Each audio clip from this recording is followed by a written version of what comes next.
पश्चिम बंगाल में विधानसभा चुनाव जीतकर बीजेपी पहले ही इतिहास रच चुकी है। इसके अलावा बंगाल में भवानीपुर के बाद सबसे चर्चित सीट फलता पर भी बीजेपी ने रिकॉर्ड बनाया है। फलता विधानसभा पर चुनाव में बीजेपी के प्रत्याशी दिव्यांशु पांडा ने रिकॉर्ड मतों से जीत हासिल की है। बीजेपी ने जहां 1,09,021 मतों से जीत हासिल की, वहीं दूसरे नंबर पर लेफ्ट का उम्मीदवार रहा और तीसरे नंबर पर कांग्रेस रही। दिल्ली में हुई भारत अमेरिकी द्विपक्षीय वार्ता के बाद विदेश मंत्री एस जयशंकर ने बयान जारी किया है। उन्होंने कहा कि भारत और अमेरिका के हित समान हैं। वहीं अमेरिका के विदेश मंत्री मार्को रूबियो ने भी अपने बयान में भारत को अमेरिका का महत्वपूर्ण रणनीतिक साझेदार बताया है।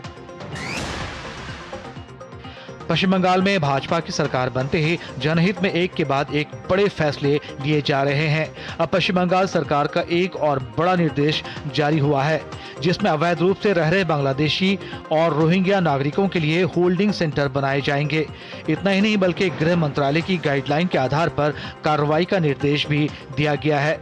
साथ ही जिलाधिकारियों, पुलिस कमिश्नरी और एसपी कार्यालयों को इस आदेश की कॉपी भी भेजी गई है।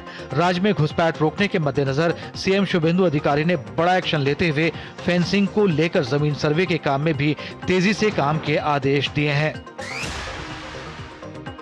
कांग्रेस नेता राहुल गांधी के बड़बोले बयान पर बीजेपी राहुल गांधी पर हमलावर हो गई है। बीजेपी के कई बड़े नेताओं ने राहुल गांधी के उस बयान की आलोचना की है, जिसमें उन्होंने कहा है कि अगले 1 साल में पीएम मोदी की विदाई तय है और बढ़ता आर्थिक असंतोष इसका कारण बनेगा।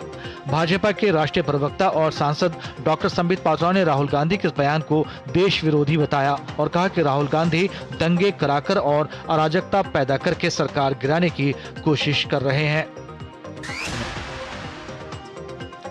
सीबीएसई के पोस्ट रिजल्ट सर्विस पोर्टल में सामने आई तकनीकी समस्याओं को गंभीरता से लेते हुए केंद्रीय शिक्षा मंत्री धर्मेंद्र प्रधान ने बड़ा कदम उठाया है। उन्होंने Indian Institute of Technology Madras और Indian Institute of Technology Kanpur के प्रोफेसरों और तकनीकी विशेषज्ञों की टीम को सीबीएसई की सहायता के लिए तैनात करने के निर्देश दिए हैं, ताकि पुनर्मूल्यांकन की प्रक्रिया बिना किसी दिक्कत और गलती के पूरी हो सके। अब उम्मीद की जा रही है कि विशेषज्ञों की मदद से सीबीएसई की ऑनलाइन सेवाएं अधिक मजबूत और भरोसेमंद बनेंगी।